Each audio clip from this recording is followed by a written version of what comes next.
Hello, my favorite student, and welcome back to my YouTube channel, English with Speaker. My name is Tanya, and have you ever asked yourself, why am I speaking so slow? Why can I speak English to my teacher, but not to other people? Why don't my brain and mouth work when I need to speak? I know English. I understand everything people say. I just cannot reply.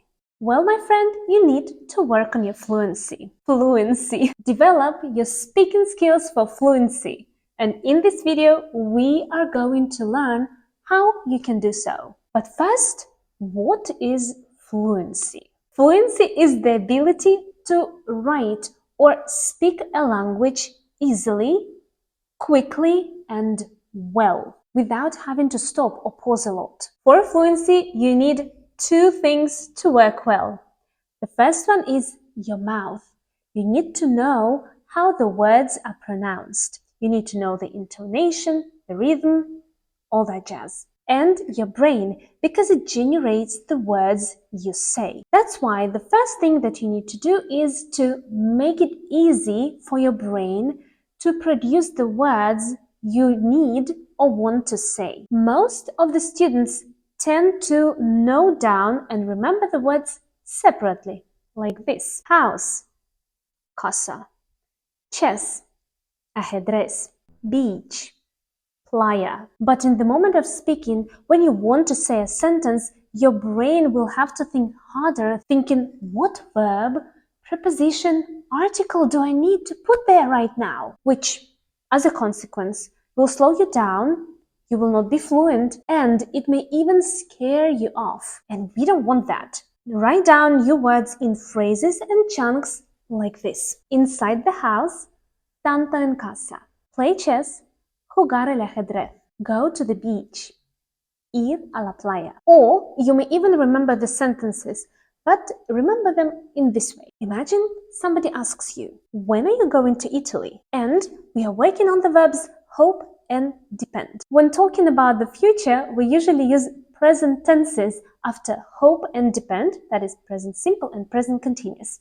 After hope and depend, so when are you going to Italy? It depends when my girlfriend can go. It depends how much a summer vacation costs.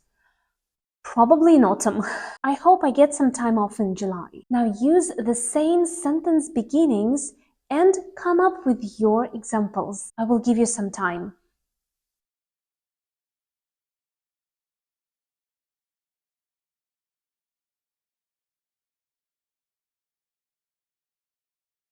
Good. If you need more time, please pause and then come back. Or you may even write your answers in the comments and I will check them later. And then in the moment of speaking, you wouldn't have to stop, or at least you wouldn't have to make a long pause, and you wouldn't stress out because you already know it and you know what to say. Second one is mouth and pronunciation. Every time you note down a new phrase, a new sentence beginning, or you even make an example, say it out loud. Put these words literally into your mouth and say them. You need to practice pronunciation again to make things easier for the future, for the next time you are going to speak to someone. And if you know how to say something, nothing can stop you. How else can you become fluent? Well, there are some exercises. The first one, this is my favorite: read aloud. Just read aloud. Take anything that you like. It can be an article from a magazine, or a book that you like, or even comments or Instagram posts. Just read them out loud. In fact, it's a great exercise not only for fluency but also for pronunciation. The only difference is when you read aloud, to practice pronunciation, you normally would choose a sound, or maybe choose two sounds like th, th, and you are going to read aloud, focusing on pronunciation of these sounds.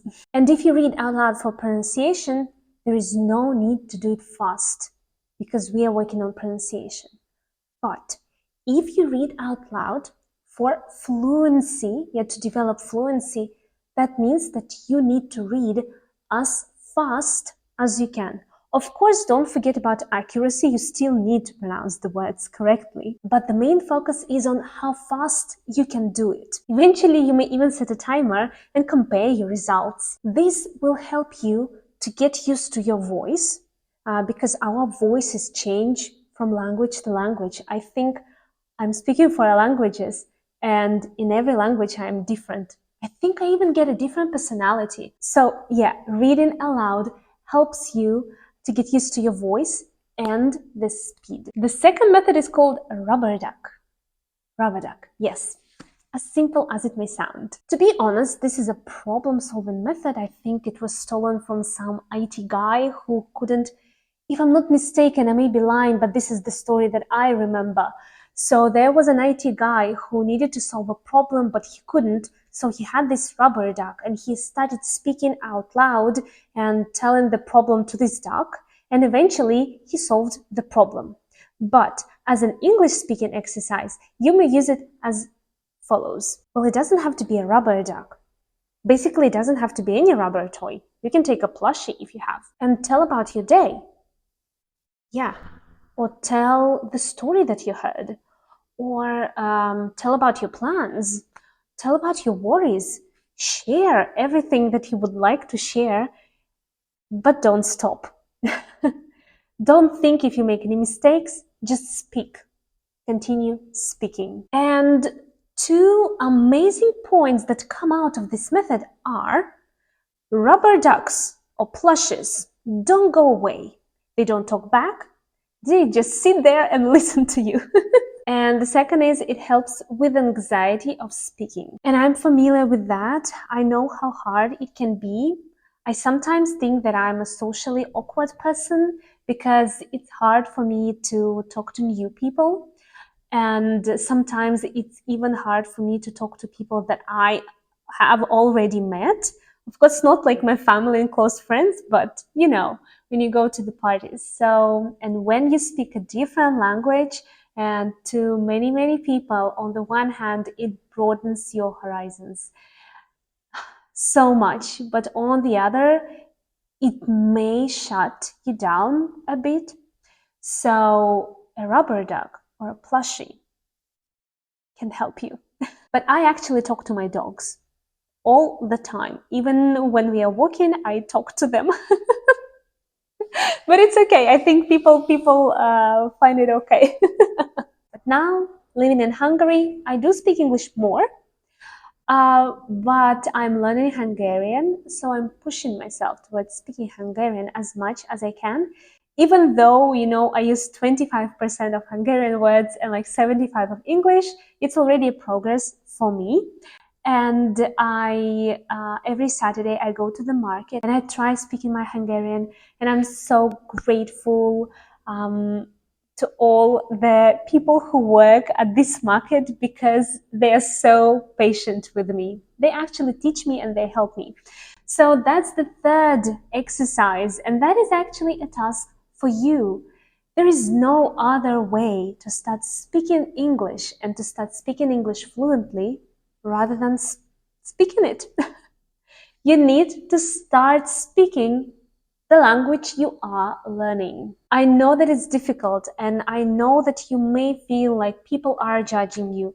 They probably are not doing so, but that's true. There is no better way to start speaking than to start speaking. So let's sum it up.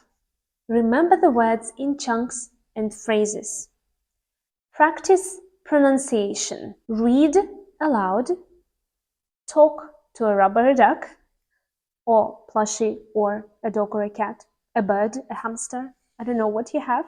Go out there and speak. And that is all from me for today. I hope that all the advice that you heard from me are useful and will be useful, and you will follow it, and then you will write your comment and tell me about your progress, and I will be proud. And I'm actually already so proud of you, of moving forward. So thank you for being here with me today. I'll see you in my next one. Bye!